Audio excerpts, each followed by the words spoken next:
বন্ধুরা, আজ আমরা শুনব সুন্দরবনের বিখ্যাত শিকারী পচাবদি গাজীর দুর্ধর্ষ শিকার কাহিনী অবলম্বনে তালপাটির বিভীষিকা। তালপাটি নদী বিশাল রায়মঙ্গল থেকে বের হয়ে বঙ্গোপসাগরে গিয়ে পড়েছে। দুই নদীর মাঝখানে গঠিত হয়েছে তালপাটি দ্বীপ। সম্পূর্ণ দ্বীপটায় গভীর জঙ্গলে ঢাকা। কোথাও কোথাও শুধু নদীর ধারে কিছুটা ফাঁকা চর দেখা যায়। বুড়িগোয়ালিনী রেঞ্জ অফিস থেকে দ্বীপটা অনেক দক্ষিণে অবস্থিত। বন বিভাগের যে বোট এখানকার সম্পদ আহরণের কাজ তদারকি করে ও প্রয়োজন বোধে জেলে বাওয়ালিদের জীবনের নিরাপত্তা দান করে, সেটাও এই দ্বীপ থেকে অন্তত 10 মাইল উজানে থাকে। তালপাটি দ্বীপের দক্ষিণেই বিশাল বঙ্গোপসাগর। খুলনা থেকে প্রত্যেক দিন এই দ্বীপে বরফের নৌকা ও ট্রলার আসে। জেলেদের ধরা মাছ নৌকা বোঝাই করে বরফ দিয়ে নিয়ে যাওয়া হয় খুলনা শহরে। মৌয়ালরা চাকের মধু কেটে তাদের নৌকায় বড় বড় মাটির পাত্রে জমা করে। তারপর 1 মাসের মধু একসাথে করে বুড়িগোয়ালিনী অফিসে নিয়ে যায়। সেখান থেকে মধু চলে যায় দেশের বিভিন্ন স্থানে। ইংরাজি 1964 সালের এপ্রিল মাসে এই তালপাটিতে যখন এক মানুষকে খুব বাঘের উপদ্রব শুরু হয় এবং একজনের পর একজন মানুষ বাঘের মুখে যেতে থাকে, তখন দ্বীপটিতে প্রায় 300 জন জেলে বাওয়ালি কর্মরত ছিলেন। মানুষকে খুব বাঘটি তার প্রথম শিকার বানায় একজন মৌয়ালকে। বাঘটি মৌয়ালকে নিয়ে যেতে পারেনি। দুপুরের আগে 4 জন মৌয়াল খালের নৌকা থেকে প্রায় 400 হাত দূরে গভীর জঙ্গলে মধুর চাক কাটছিল। বাইন গাছের অল্প উপরের ডালে ছিল মৌচাক। 2 জন মৌয়াল মাটিতে দাঁড়িয়েই একটা লাঠির সাহায্যে মৌচাকে ধোয়া দেয়। তখন মৌমাছিরা মৌচাক থেকে পালিয়ে যায়। একজন মৌয়াল তখন গাছে ওঠে মৌচাক কাটতে, আর একজন মৌয়াল ছোট হাড়ি হাতে নিচে দাঁড়িয়ে থাকে। সে হাড়ি উপরে তুলে দেবে এবং উপরের জন কাটা চাক সহ হাড়ি রশি বেঁধে আবার নিচে নামিয়ে দিলে তখন সে ধরবে। হঠাৎ একেবারে নিকট থেকে বাঘ, যার হাতে হাড়ি ছিল, তার উপরে লাফিয়ে পড়ে। যেই 2 জন ধোয়া দিচ্ছিল তারা ছিটকে পড়ে যায়, কিন্তু পর মুহূর্তে উঠে দাঁড়িয়ে যে অবিশ্বাস্য কাজ করে তা দুনিয়ার আর কোনোখানে কোনো মানুষ করেছে কিনা আমার জানা নেই। বাঘ তাদের সঙ্গীকে মুখে তুলে নেয়। এই দেখে তারা দুজনে হাতের ডালের চোখা মাথা দিয়ে বাঘকে জোরে খোঁচা মারতে শুরু করে। বাঘ মৌয়ালকে মুখে নিয়েই গো গো শব্দ করে ভয় দেখাতে থাকে।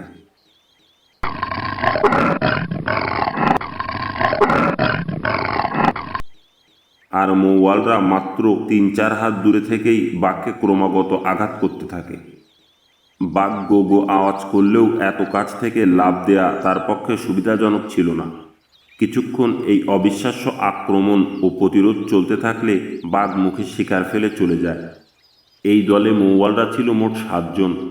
3 জন গিয়েছিল আর একদিকে। সঙ্গীদের ডাকাটাকিতে সেই 3 জনও ছুটে ঘটনাস্থলে আসে। হতভাগ্য মৌয়াল তখন মারা যায়নি। সে গোঙাচ্ছিল আর তার মাথা ও ঘাড় থেকে তীর বেগে রক্ত ছুটছিল। সবাই ধরাধরি করে তাকে নৌকায় এনে তোলে। নৌকা ছাড়বে এমন সময়ে একজন লোক হঠাৎ চিৎকার করে ওঠে, বাঘ, বাঘ! মাত্র কয়েক হাত দূরেই বাঘ ফেলে যাওয়া শিকার নিয়ে যাওয়ার জন্য আবার এসেছে। মৌয়ালরা একত্রে চিৎকার করতে করতে লগি বৈঠা হাতে নিয়ে বাঘকে প্রতিরোধ করতে থাকে। বাঘ কয়েক হাত সরে গিয়ে আবার গো গো শব্দ করতে থাকলে তারা কোনো ক্রমে নৌকা ভাসিয়ে দিতে সক্ষম হয়। কিন্তু যে ভাইয়ের জন্য তারা তাদের নিজেদের জীবন বিপন্ন করল, তাকে শেষ পর্যন্ত তারা বাঁচাতে পারেনি। আহত লোকটি নৌকাতেই মারা যায়। এই ঘটনার 7 দিন পরে আরেক দল মৌয়াল সেই এলাকার কাছাকাছি যায়। তারা মানুষকে বাঘের কথা জানতে পারেনি। সম্ভবত এ কারণে যে তাড়াহুড়ো করেই তারা সেখানে কাজে নেমে গিয়েছিল। অন্যান্য মৌয়ালদের সঙ্গে যোগাযোগ করেনি। সুন্দরবনে সবসময় এরকমভাবে যোগাযোগ করাও সম্ভব হয় না। গত রাত্রে পৌঁছানোর পরদিন সকালেই 6 জন মৌয়াল ছইওয়ালা নৌকা নিয়ে মধু আহরণে বের হয়। সকাল থেকে দুপুর পর্যন্ত তারা মৌচাকের সন্ধান করতে থাকে। দুপুর পর্যন্ত নির্বিবাদে মধু সংগ্রহ করে তারপর ডিঙিতে ফিরে এসে গোসল করে। খাওয়া দাওয়া সেরে তামাক খেয়ে বিকালে আবার বের হয় মধু সংগ্রহ করতে। এবং পরপর 2-3টি বড় চাক কাটে। বিকাল 4টার সময় একজন মৌয়াল একটি চাক কেটে গাছের উপর থেকে নিচে হাড়ি নামিয়ে দেয়। 4জন গাছের তলায় অপেক্ষা করতে থাকে এবং একজন হাড়ি মাথায় একাকী জঙ্গলের মধ্য দিয়ে নৌকার দিকে অগ্রসর হয়। নৌকাতে বড় সেই মাটির পাত্রে মধু ঢেলে রেখে আবার ফিরে আসবে, কেননা একবারে চাকের সব মধু এই ছোট হাড়িতে আটেনি। নৌকা ছিল প্রায় 300 হাত দূরে। পুরো পথটাই ছিল গভীর জঙ্গল। নৌকা থেকে আর মাত্র হাত 50 দূরে যেতেই বাঘ গর্জন করে তার উপরে লাফিয়ে পড়ে। গাছতলার লোকেরা বাঘের গর্জন শুনেই প্রথমে কয়েকবার কু ডাক দেয় ও পরে হোসেন আলী বলে মৌয়ালের নাম ধরে ডাকতে থাকে, কিন্তু হোসেন আলীর কোনো জবাব নেই। তখন তারা 5-6 জন হইচই করতে করতে এগুতে থাকে।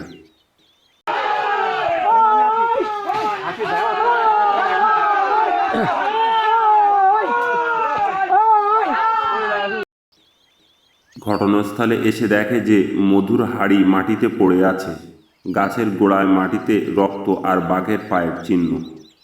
সেই মুহূর্তে তারা অগ্রসর না হয়ে তাড়াতাড়ি গিয়ে আরও একদল মৌয়ালকে ডেকে আনে এবং সবাই মিলে সেই মৌয়ালকে উদ্ধার করতে রওনা হয়। কিছু দূর গিয়েই মৌয়ালের কোমরের গামছা এবং আরও কিছু দূর যাওয়ার পর তার লুঙ্গি খুঁজে পায়, কিন্তু তারপরে আর অগ্রসর হওয়া সম্ভব হয়নি। সন্ধ্যা ঘনিয়ে আসছে, বনের অন্ধকার নেমে আসবে। মৌয়ালের দল সুদূর বুড়িগোয়ালিনী রেঞ্জ অফিসে এসে এই মৃত্যুর সংবাদ রেকর্ড করায়। বন কর্মকর্তা তালপাটিতে শিকারি পাঠানোর ব্যবস্থা করেন। সেখানে মৌয়ালরা মধু সংগ্রহ করছিল, জেলেরা মাছ ধরছিল এবং কিছু কিছু বাওয়ালি অসময়ে কাঠও কাটছিল। তবে মধু সংগ্রহ চলছিল পূর্ণ উদ্যমে। কিন্তু বন বিভাগের কর্মকর্তা ও ভাড়াটে শিকারীরা গিয়ে তালপটিতে পৌঁছানোর আগেই মানুষখেকো বাঘ তালপটি দ্বীপ থেকে আরও 2 জন লোককে নিয়ে যায়।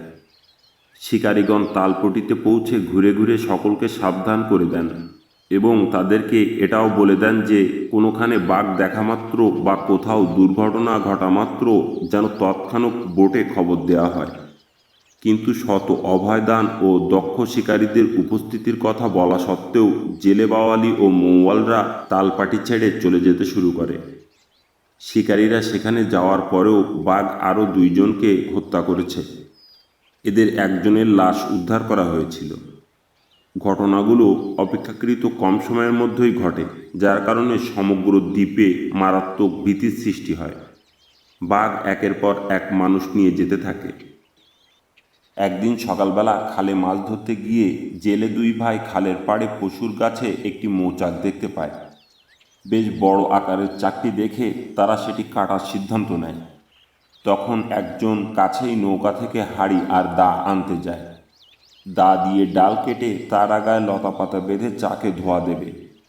তারপর গাছে উঠে হাড়িতে করে মৌচাক কেটে আনবে। আর আরেক ভাই মাটি থেকে হাত 4 উপরে গাছটির ডালের উভয় দিকে পা ঝুলিয়ে বসে তার ভাইকে ডাকছিল এবং ভাইয়ের ফিরতি ডাক শুনতে শুনতে বিড়ি খাচ্ছিল। হঠাৎ বাঘ তার ডান পায়ে থাবা মারে। সে যখন উপরে চাক দেখায় ব্যস্ত ছিল, তখন মানুষখেকো বাঘ নিঃশব্দে তার ঝোলানো পায়ের তলায় চলে আসে, কিন্তু ডালের কারণে লাফ দিতে না পেরে থাবা মেরে তাকে মাটিতে ফেলে দিতে চেষ্টা করে। 30-32 বছরের যুবক জেলে ডাল থেকে পড়ে যায়নি, বরং দুঃসাহসিকতার সঙ্গে বাঘ বাঘ বলে চিৎকার করে মাথার উপরের ডাল ধরে বাঘের নাগালের বাইরে চলে যায়। এক হাতে ডাল ধরে এবং আর এক হাতে হাঁটুর নিচ থেকে আলগা হয়ে যাওয়া মাংস চেপে ধরে রাখে। একাকী জঙ্গলে এমনকি দূরেও বাঘ দেখলে মানুষের হৃৎকম্পন বন্ধ হয়ে যাওয়ার লক্ষণ হয়। আর মানুষকেও বাঘ ঠিক নিচে এসে থাবা মেরে পায়ের মাংস আলাদা করে ফেলার পর বুদ্ধি ঠিক রাখা এবং ডাল বেয়ে উপরে উঠতে পারার মধ্যে যে কী পরিমাণ সাহসের প্রয়োজন তা একবার সুন্দরবনে গিয়ে চিন্তা না করলে বোঝা যাবে না। বাঘ বাঘ বলে চিৎকার শুনে তার ভাই হাতের লম্বা ডাল ও হাড়ি ফেলে দিয়ে দা হাতে এক গাছের উপরে উঠে পড়ে। এদিকে বাঘও শিকার ধরতে ব্যর্থ হয়ে কিছুটা সামনে গিয়ে মাটিতে হামাগুড়ি দিয়ে বসে থাকে। জেলে গাছ থেকে মাটিতে নামলেই সে তাকে আবার আক্রমণ করবে। জেলের পা থেকে রক্ত পড়ছিল। সেই অবস্থায় গামছা দিয়ে একটা ডালের সঙ্গে নিজের কোমর বেঁধে চিৎকার করে ভাইয়ের উদ্দেশ্যে বলতে থাকে, বাঘ আমাকে নিতে পারেনি, আমি গাছে উঠে বসে আছি, তুই একা আসিস না, লোক নিয়ে আয়, খালে লোক আছে। এ এক অবিশ্বাস্য প্রচেষ্টা। ভয়াবহ মানুষকেও বাঘ মাত্র কয়েক হাত সামনে বসে গো গো করছে তাকে ধরার জন্য। আর সাক্ষাৎ মৃত্যুর মুখ থেকে একবার বেঁচে ফিরে সে ছোট ভাইকে ডেকে বলছে, খালে লোক আছে, লোক নিয়ে আয়, এবং ভাইয়ের নিরাপত্তার কথা চিন্তা করে বলছে, একা আসিস না। ঘটনার এতদিন পরেও আমি এই দুইজন ভাইকে শ্রদ্ধা না জানিয়ে পারি না। বড় ভাইকে শ্রদ্ধা জানাই তার আশ্চর্য মনোবলের জন্য, আর ছোট ভাইকে এজন্য যে ভাই বেঁচে আছে শুনে সে মাত্র শখানেক হাত এলাকার মধ্যেই দুনিয়ার সবচেয়ে ভয়ঙ্কর জন্তুর উপস্থিতি উপেক্ষা করে গাছ থেকে নেমে ভাইয়ের টানে জঙ্গলের ভিতর দিয়ে ছুটে গিয়েছিল। ছোট ভাই খালে গিয়ে সেখান থেকে জেলে বাওয়ালিদের একত্র করে এনে প্রায় 40 মিনিট পরে তার ভাইকে বাঁচায়। আহত জেলেকে নৌকায় করে সুদূর বুড়িগোয়ালিনিতে নিয়ে যাওয়া হয়। সেখানে চিকিৎসার পরে সে সম্পূর্ণ সুস্থ হয়ে ওঠে, কেবলমাত্র পা একটু টেনে টেনে হাঁটে। এই ঘটনার পরদিনই বাঘ আর একজন মানুষকে মারে। 4 দিন পরে আরও একজন বাওয়ালিকে নিয়ে যায়। 1.5 মাস সময়ের মধ্যে তালপাটির 10 জন মানুষ বাঘের মুখে পড়ে। বন প্রায় জনশূন্য হয়ে যেতে থাকে। 100-রও বেশি জেলে বাওয়ালি ও মৌয়াল বুড়িগোয়ালিনি বন দপ্তরে গিয়ে রেঞ্জার সাহেবের কাছে আবেদন করে যে বাঘ না মারলে কেউ আর বনে কাজ করবে না। 5 জন শিকারী তালপাটিতে বাঘের সন্ধানে থাকা সত্ত্বেও রেঞ্জার সাহেব বুড়িগোয়ালিনি অফিসে আমাকে বিশেষ জরুরিভাবে যেতে খবর পাঠালেন। আমি তখন বন বিভাগের অধীনে চাকরি নিয়ে অন্য এক ফরেস্ট অফিসে ছিলাম। সংবাদ পাওয়া মাত্র আমি রওনা হয়ে গেলাম। প্রথমে অস্থায়ী কূপ অফিসে, এবং সেখান থেকে প্রয়োজনীয় জিনিসপত্র নিয়ে তালপাটিতে যেতে হবে। রেঞ্জার সাহেব তার চিঠিতে নির্দেশ দিয়েছিলেন যে বোট, লোকজন, জিনিসপত্র, খাবার ইত্যাদি যা কিছু দরকার সবই যেন আমাকে যথেষ্ট পরিমাণে দেওয়া হয়। বোটে করে সব কিছুই নিয়ে আমরা কূপ অফিস থেকে রওনা হলাম। 2 দিন 2 রাত পরে তালপাটিতে গিয়ে পৌঁছালাম। দ্বীপ তখন প্রায় জনশূন্য। প্রাণভয়ে অধিকাংশ লোকই চলে গেছে। কেবল অল্প কয়েক দল মৌয়ালি বাওয়াল ও জেলে নিতান্তই পেটের দায়ে তখনও কাজ করছিল। আমার মাধ্যমে মহান আল্লাহ তাআলা তাদের ভয়ঙ্কর মানুষখেকোর কবল থেকে রক্ষা করবেন কিনা আমি জানতাম না, কিন্তু সাধ্যমতো চেষ্টা করার সংকল্প নিয়ে আমি রায়মঙ্গল নদী ও তালপাটির বড় খালের সঙ্গমস্থলে বোট লাগাতে বললাম। পরবর্তী 2 দিন ধরে আমি বাঘের সন্ধান করতে থাকলাম, আর 3টি ডিঙি নৌকায় করে বন বিভাগের লোকেরা অতি বিচ্ছিন্নভাবে কর্মরত লোকেদের নতুন করে সতর্ক করে দিল। কোথাও বাঘের কোনো খবর পাওয়া গেলে তারা যেন সঙ্গে সঙ্গে বোটে এসে খবর দেয়। কিন্তু এই সতর্ক করতে থাকা সময়ের মধ্যেই আরও 2টি দুর্ঘটনার খবর পাওয়া গেল। একজন ছিল মৌয়াল এবং আর একজন বাওয়ালি। বেলা 10টার সময়ে বাঘ মৌয়ালকে ধরে। দলে অপর একজন হাত 30 দূরেই ছিল। সে সেই ভয়ঙ্কর দৃশ্য দেখতে পায়। বাওয়ালিকেও সকালবেলা 8টা সাড়ে 8টার সময় 6 জনের মাঝখান থেকে বাঘ তুলে নিয়ে যায়। একটি থেকে অপর ঘটনাস্থলের দূরত্ব আধ মাইলের বেশি হবে না। এদের কাউকে উদ্ধার করা সম্ভব হয়নি।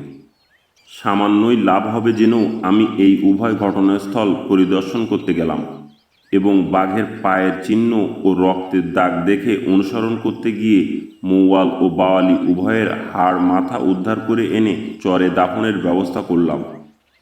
বাঘের পায়ের চিহ্ন মেপে আন্দাজ করলাম এই মানুষখেকোটি 10.5 থেকে 11 ফুট লম্বা বড় বাঘ, এবং বাঘটি ছিল পুরুষ বাঘ। সেখানে যাওয়ার 4র্থ দিনে আমরা তালপাটির বাঘের সর্বশেষ নরহত্যাটির সংবাদ পেলাম। কিন্তু দুঃখের বিষয়, সংবাদটা আমরা অনেক দেরিতেই পেয়েছিলাম। তবুও আর একজন বন বিভাগের শিকারীকে সঙ্গে নিয়ে ডিঙি নৌকায় করে রওনা হয়ে গেলাম, এবং প্রায় 2.5 ঘন্টার পরে বেলা 4টার সময়ে খালের পাড়ে এসে পৌঁছালাম। 6 জন মৌয়ালের মধ্যে একজন নৌকাতে ছিল, আর 5 জন গিয়েছিল জঙ্গলে। খালের পাড় থেকে স্থানটা খুব বেশি দূরে ছিল না, কিন্তু জঙ্গল ছিল গভীর। একজন মৌয়াল মধুর প্রথম হাঁড়িটি বয়ে এনে নৌকার বড় হাঁড়িতে ঢেলে রেখে খালি হাঁড়ি নিয়ে আবার রওনা হয়েছে। এমন সময় পিছন থেকে বাঘ তার উপরে লাফিয়ে পড়ে। এই ঘটনাস্থল থেকে প্রায় 200 হাত দূরের একটা খলসে গাছের তলা থেকে আমরা মৌয়ালের হাড় উদ্ধার করলাম এবং তা খালের পাড়েই দাফন করে সন্ধ্যার পরে বোটে ফিরলাম। পঞ্চম দিনে তালপাটির খালের প্রায় 2 মাইল ভাটিতে আমি বাঘের বাসি পায়ের চিহ্ন দেখতে পেলাম। অন্তত 3 দিনের বাসি। মৌয়ালকে যেদিন মেরেছে সেদিনেরও হতে পারে। জঙ্গলে বালির উপরে পরিষ্কার দাগ। বাঘ এপার থেকে খাল পার হয়ে ওপারে গিয়েছে। ভালো করে লক্ষ্য করে দেখলাম আগের দিন যেখান থেকে আমরা মৌয়ালের হাড় উদ্ধার করেছি এখান থেকে বাঘের পায়ের চিহ্ন ঠিক সেদিকেই গেছে। সেই মুহূর্তে আমার ইচ্ছা হচ্ছিল যে সেই বাসি পায়ের চিহ্ন ধরেই খুঁজতে যাই। যদি বাঘের সন্ধান পাই, যদি একটা গুলি করার সুযোগ পাওয়া যায়। কিন্তু ভাবনা চিন্তা করে শেষ পর্যন্ত আবার ডিঙিতেই ফিরে এলাম। সুন্দরবনের ভয়াবহতায় মানুষখেকো বাঘের অতি নিশ্চিত উপস্থিতিতে বেহিসেবি হওয়ার কোনো অবকাশ নেই। তাতে মূল্যবান সময় নষ্ট হবে, হয়তো একটা সম্ভাব্য সুযোগও হারাতে হতে পারে। সেই সন্ধ্যায়ও নিতান্ত ব্যর্থ মনে আমি বোটে ফিরে এলাম। ষষ্ঠ দিনও ব্যর্থতার মধ্যেই কাটল। এই দিনও আমরা বাঘের বাসি পায়ের চিহ্ন আবিষ্কার করলাম, তাও অন্তত 2 দিনের পুরনো। 7 দিনের দিন সকালে যখন আমি প্রায় স্থির করে ফেলেছিলাম যে বোট রায়মঙ্গলের আরও মাইলখানিক ভাটিতে অর্থাৎ সাগরের দিকে নিয়ে যাব, ঠিক তখনই বনে হরিণের ভয়ার্ত ডাক শুনতে পেলাম।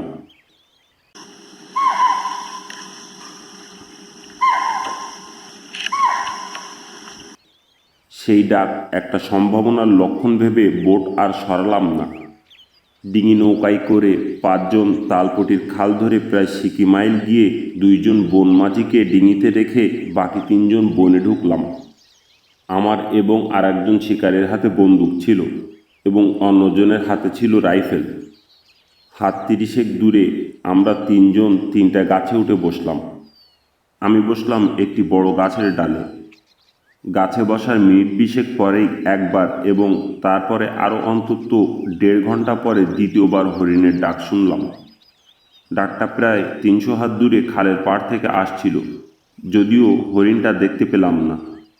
2 ঘন্টা পরে সঙ্গী শিকারীদের ডেকে গাছ থেকে নেমে আবার ডিঙিতেই ফিরলাম এবং হরিণের ডাক লক্ষ্য করে সামনে এগোতে থাকলাম।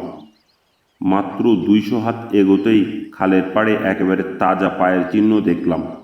মানুষখেকো বাঘের পায়ের চিহ্ন। 1 ঘন্টারও কম সময় হবে বাঘটা এখান থেকে খাল পার হয়েছে এবং হরিণ যেদিকে ডাকছিল ঠিক সেদিকেই গেছে। আমরা পাড়ে উঠলাম না। ডিঙির 2 মাথায় 2 জন বনমাঝি এবং মাঝখানে আমরা 3 জন শিকারী বসে অপেক্ষা করতে লাগলাম। খালের পানি থেকে পাড় সেখানে 1 হাতেরও বেশি উঁচু নয়। নৌকাতে বসেই সামান্য মাথা উঁচু করে আমরা জঙ্গলের ভিতরটা দেখতে পাচ্ছিলাম। এটা প্রায় নিশ্চিত ছিল যে বাঘ আমাদের দেখতে পায়নি, আর সে গেছে সাগরের দিকে, অর্থাৎ হরিণের পাল যেদিকে গেছে সেই দিকে। অনেক কষ্ট ও সন্ধানের পরে অবশেষে বাঘের ঠিকানা পেয়ে আমরা বেলা 12টায় দ্রুত বোটে ফিরলাম। 1 ঘন্টার মতো ভাত খেয়ে 3 জন বনমাঝি ও রাইফেল হাতে একজন বন বিভাগের শিকারীকে নিয়ে রওনা হলাম। আমার বন্দুকে 2টি নতুন কার্তুজ ভরে নিলাম। আরও যথেষ্ট পরিমাণ কার্তুজ পকেটে নিয়ে নিলাম। 3 জন বনমাঝি ডিঙির 2 মাথায় বসে সতর্কতার সঙ্গে যথাসম্ভব তাড়াতাড়ি ডিঙি বাইতে লাগলো। আমরা 2 জন শিকারী ছইয়ে 2 পাশে বসলাম। আমি ছিলাম নৌকার সামনের দিকে। আমরা রায়মঙ্গল নদী ধরে ভাটির দিকে যেতে থাকলাম। নদী এখানে একেবারে সোজা উত্তর থেকে দক্ষিণ দিকে গেছে। আমরা পশ্চিম পাড় ধরে চলতে লাগলাম। বোট থেকে প্রায় 1 মাইল পর্যন্ত যেতে নদীর এপাড়ে কেবল গভীর বন পড়ল। তারপরে পড়ল হঠাৎ এক বালুচর, পরিষ্কার এবং খোলা চর। সেই চরের মাঝামাঝি পর্যন্ত যেতেই প্রায় 30 হাত দক্ষিণে চরের শেষ প্রান্তে আমি প্রথম বাঘ দেখতে পেলাম। এই চরটা ছিল 600 হাত লম্বা। মাঝে মাঝে ঘাস এবং কয়েকটা চারা গাছ ছাড়া সমগ্র চরটা ছিল একেবারে খোলা ও পরিষ্কার।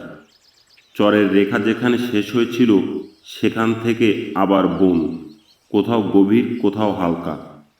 আমরা যেখানে গিয়ে বাঘ দেখতে পেলাম সেখানে চর প্রায় 250 হাত প্রশস্ত। একেবারে দক্ষিণ প্রান্তে বনের ভিতর থেকে কেবল মাথা বের করে বাঘ কতক্ষণ আমাদের দিকে তাকিয়ে রইল। পরিষ্কারই বুঝলাম যে আমাদের প্রতি লক্ষ্য স্থির করেছে। তারপর চর এবং বনের প্রান্তসীমা ধরে দক্ষিণ থেকে উত্তর দিকে এগুতে লাগলাম। নৌকাটা যেখানে ছিল সেখানেই রাখতে বললাম।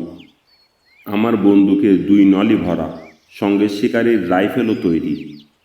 আমরা বাঘের প্রতি ইঞ্চি চলা লক্ষ্য করতে লাগলাম। একবারও না থেমে ঘন ঘন নৌকার দিকে তাকাতে তাকাতে বাঘ একেবারে ঠিক নৌকা বরাবর এসে দাঁড়ালো। এখান থেকে রাইফেল দিয়ে গুলি করা যেত, কিন্তু আমার সঙ্গী শিকারির উপরে পুরোপুরি ভরসা করতে পারলাম না। আর আমার বন্দুক দিয়েই 250 হাত দূরে গুলি করে বাঘকে আহত করা সম্ভব ছিল, কিন্তু নিশ্চিত মারা সম্ভব ছিল না। অথচ আজকের এই সুযোগ আমরা হয়তো আর কখনো নাও পেতে পারি। আমরা যদি চরের যে কোনো এক প্রান্তে যাই তাহলে ক্ষুধার্ত মানুষকে অবশ্যই আমাদের কাছাকাছি যাবে এবং সুযোগ মতো যে কোনো একজনকে আক্রমণ করতে চেষ্টা করবে। বনমাঝিদের উল্টো দিকে, অর্থাৎ আমরা যেদিক থেকে এসেছি সেই উত্তর দিকে নৌকা বাইতে বললাম, আর আমি ছইয়ের সঙ্গে গা ঠেকিয়ে বন্দুক হাতে দাঁড়িয়ে রইলাম। প্রায় আয়নার মতো সমতল চরের শেষ কিনারা ধরে বাঘও আমাদের সমান্তরালে এগোতে থাকলো, কিন্তু এখন আর হেঁটে নয়, বুকের উপরে হামাগুড়ি দিয়ে। বনমাঝিদের দ্রুত বাইতে বললাম।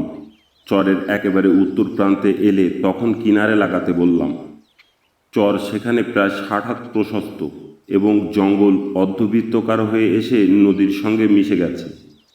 3 জন বনমাঝি নৌকার দুপাশে লগি ঠেকিয়ে ঢেউয়ের ঝাঁকুনি থেকে যথাসম্ভব নৌকা স্থির করে রাখার চেষ্টা করল। ছইয়ের 2 পাশে দাঁড়ানো আমরা 2 জন শিকারী। আমার 2 নলা বেলজিয়াম শটগানের 2টি ঘোড়াই টানা। চরের প্রান্তে বাঘের হলুদ রং একবার দেখলাম, কিন্তু পর মুহূর্তেই আবার অদৃশ্য হয়ে গেল। সম্ভবত গভীর জঙ্গলে চলে গেল। কতকটা বিভ্রান্ত হয়ে গেলাম, কিন্তু মানুষ খেকোর ক্ষেত্রে তো এটা ঘটতে পারে না। বাঘ অবশ্যই আক্রমণের চেষ্টা করবে। মিনিটখানেক পরেই দেখলাম বাঘ হামাগুড়ি দিয়ে একেবারে পেটের উপর ভর দিয়ে মাটির সঙ্গে মিশে সন্তর্পণে এগিয়ে আসছে। যেখান থেকে অদৃশ্য হয়েছিল সেখান থেকে আরও হাত 8 ঘাসের ভিতরে এগিয়ে মাটিতে পড়ে রইল। আমার থেকে বাঘের দূরত্ব তখন ছিল প্রায় 50 হাত। চোখে চোখ পড়তেই ধূর্ত বাঘ মুখ একেবারে মাটিতেই মিশিয়ে রাখল। বাঘ তখন আমার রেঞ্জের ভিতরে, কিন্তু গাছ ও ঘাস পাতার ভিতরে এমন সুকৌশলে আত্মগোপন করেছিল যে গুলির লক্ষ্যভ্রষ্ট হয়ে যেতে পারত। বনমাঝি 3 জন প্রাণ ভয়ে নৌকা ছেড়ে দিতে চাইল, কারণ পরিষ্কারই বোঝা যাচ্ছিল যে বাঘ আক্রমণ করবে। রাইফেল হাতে দাঁড়ানো শিকারী আনিসুর রহমান সাহেবও কিছু স্থির করতে পারলেন না। 50 হাত দূরত্ব অতিক্রম করতে বাঘের যদিও মাত্র কয়েক সেকেন্ড সময় লাগবে, তবুও সেই বিদ্যুৎ গতির মাঝেও আমি একটা গুলি অবশ্যই করতে পারবো। এই ভেবে বনমাঝিদের মজবুত করে কিনারায় নৌকা ধরতে বললাম। তারা নৌকা ধরল, তারপরেও নৌকা কিছুটা দুলতে লাগলো। তখন আমার একমাত্র উপায় হলো পাড়ে নেমে গুলি করা, যদিও এটা ছিল অত্যন্ত বিপজ্জনক কাজ। প্রায় 10 মিনিট পর্যন্ত বাঘ একই অবস্থায় থেকে কেবল ভেংচি কাটতে লাগলো। সামনে এগোলো না বা একটু পিছনেও সরে গেল না। দেখলাম যে গুলি করতে হলে আমাকে ঝুঁকি নিতেই হবে। তখন বনমাঝিদের বললাম আমি পাড় থেকে গুলি করে নৌকায় লাফ দিয়ে পড়ার সঙ্গে সঙ্গে তারা যেন নৌকা ভাসিয়ে দেয়। তারা সেভাবেই তৈরি হলে তখন বন্দুক নিশানা করে আমি 1 পা নৌকায় রেখে আর 1 পা মাটিতে রাখলাম। কিন্তু আমি মাটিতে পা দেওয়া মাত্র মুখ ছিটকে মাথাটা মাটি থেকে প্রায় 1.5 হাত উপরে তুলল। সঙ্গে সঙ্গেই ট্রিগার টিপে আমি পিছনে ছিটকে নৌকার তক্তার উপরে পড়ে গেলাম। আর বনমাঝিদের এক ধাক্কায় নৌকা অন্তত প্রায় 10 হাত নদীতে ভেসে গেল। আলফা ম্যাক্সের একটি গুলি করেছিলাম, নিশানা করেছিলাম বাঘের মাথা লক্ষ্য করে। শিকারী আনিসুর রহমান সাহেব স্বয়ং এবং 3 জন বনমাঝিই বললেন যে গুলি লেগেছে, বাঘ পিছনে ছিটকে পড়েছে তা তারা দেখতে পেয়েছে। কিন্তু আমি সঠিক কিছু বলতে পারলাম না। কেবল মনে হলো যে গুলি করার পরে হোক করে একটা শব্দ যেন শুনেছিলাম। বন্দুকের উপরে ভর করে নৌকায় উঠে বসলাম। গুলি লেগেছে কিনা, অন্তত বাঘ আহত হয়েছে কিনা সঠিকভাবে না দেখে আমি যেতে পারি না। তাই একজন বনমাঝিকে সঙ্গে নিয়ে আবার পাড়ে নেমে এক পা করে সামনে এগুতে লাগলাম। আর বাকি দুইজন বনমাঝি সহ উদ্যত রাইফেল হাতে শিকারী আনিসুর রহমান সাহেব নৌকায় রইলেন। বালুচর দিয়ে অতি সতর্কতার সঙ্গে অগ্রসর হয়ে বাঘ যেখানে ছিল সেখানে গেলাম। বাঘ নেই, মাটিতে ও গাছের গুঁড়িতে কিছু রক্ত ছিটকে আছে, আর একটা ছররা মাটিতে ঢুকে গেছে, তার চিহ্নও দেখতে পেলাম। বাঘটা আহত হয়েছে, কিন্তু জঙ্গলে ঢুকে গেছে, আর জঙ্গল সেখানে ছিল গভীর। এখন বাঘকে অনুসরণ করতেই হবে, কিন্তু সেই মুহূর্তে আর করা সম্ভব হলো না, কারণ জঙ্গলে ঢোকার মতো যথেষ্ট বেলা ছিল না। আগত্যা সম্পূর্ণ অনিশ্চয়তার মধ্যেও আমরা বোটে ফিরে এলাম। সারা রাত আমার ঘুম হলো না। পরদিন সকালে 5 জনেই আবার ডিঙি নৌকা নিয়ে চরে গেলাম। একজন বনমাঝি শুধু নৌকাতে রইল, আর 4 জন আমরা বাঘের অনুসরণ করে চললাম। যেখানে গুলি করেছিলাম তার পাশেই ছিল একটা ঘন ঝোপ। সেটা পার হতে হালকা জঙ্গল পড়ল। হাত 15 সেই হালকা জঙ্গল পার হতেই এক ঘন ঝোপের ভেতরে ঢুকে সামনে বাঘের হলুদ রং দেখতে পেলাম। আন্দাজ হাত 10 কাছে যেতেই মাছির ভন ভন আওয়াজ কানে এলো। প্রায় নিশ্চিতই এটা মরা বাঘের লক্ষণ। কিন্তু ভয়াবহ মানুষকের ক্ষেত্রে আমি বেশি আত্মবিশ্বাসী হতে পারলাম না। বাঘের মাথা আমাদের দিকেই ছিল। মাথায় গুলি করলাম। 4 জনে একসাথে চিৎকার করে উঠলাম। নৌকা থেকে শুধু বোটম্যান একা এসে যোগ দিল। ধারে কাছে কোথাও সমগ্র তালপাটিতে সেদিন সম্ভবত 20-30 জনের বেশি লোক ছিল না। কে আর উল্লাসধ্বনি করবে? 5 জন মিলে বাঘটাকে নৌকায় এনে তুললাম। মেপে দেখলাম 10.5 ফুট লম্বা বাঘ। দাঁত অনেকগুলো পড়ে গেছে, গোঁফও অর্ধেক ঝরে গেছে, চামড়া বিভিন্ন জায়গায় ছিলে গেছে। কালকের প্রথম গুলি বাঘের মাথার ঠিক মাঝখানে লেগেছিল। আজকের গুলিও মাথায় লেগেছে। মাথা ও মুখ ছিন্ন বিচ্ছিন্ন হয়ে গেছে। তালপাটির বিভীষিকার মৃতদেহের উপর দিয়ে 4 জন বন্ধু শ্রদ্ধা ও বিস্ময় মিশ্রিত দৃষ্টিতে আমার দিকে তাকালেন। মহা উৎসাহে 3 বনমাঝি নৌকা ভাসালো। ছইয়ের সামনের গলুয়ের দিকে তৎকালীন 500 টাকা পুরস্কারের মানুষকে বাঘ রেখে ছইয়ের গায়ে ঠেস দিয়ে দাঁড়ালাম। আমি ক্ষুদ্র মানুষ, কিন্তু নিশ্চয়ই আল্লাহ একটা বড় কাজ আমাকে দিয়ে করিয়েছেন। তার কাছে অশেষ শুকরিয়া জানিয়ে আমি মোনাজাত করলাম। রায়মঙ্গল নদীতে তখন জোয়ার এসেছে। বাতাসের সঙ্গে সঙ্গে 2 পাড়ে কলকল করে ঢেউ ছুটছে উজানের দিকে। হঠাৎ আমার মনে হলো সীমাহীন সুন্দরবনের সব জেলে, জংলাখোটা বাওয়ালি ও মৌয়ালরা এসে যেন রায়মঙ্গলের 2 কিনারে সারি বেঁধে দাঁড়িয়েছে, আর হাজার হাজার ছোট্ট শিশু কচি হাতে করতালি দিয়ে বাঘ শিকারী পচাব দিগাজিকে অভিনন্দন জানাচ্ছে। ছোট্ট ছোট্ট জোয়ারের ঢেউ ছোট করতালির আওয়াজ বয়ে নিয়ে যাচ্ছে সুন্দরবনের কিনারা থেকে কিনারায়। পিছনে পড়ে রইল সম্পদ ও সৌন্দর্য ভরা তালপাটির দ্বীপ। আমার দায়িত্ব এখানে শেষ হয়েছে। এখন আবার আমি আমার প্রতিদিনের ক্ষুদ্রতায় ফিরে চললাম। বন্ধুরা, শেষ হলো আমাদের আজকের গল্প তালপাটির বিভীষিকা। গল্পটি আপনাদের কেমন লাগলো তা আমাকে কমেন্ট করে জানাবেন। আর এই রকম আরও অনেক দুঃসাহসিক শিকার অভিযানের গল্প শুনতে চ্যানেলটি সাবস্ক্রাইব করে রাখুন। সাথে থাকার জন্য ধন্যবাদ। ভালো থাকবেন।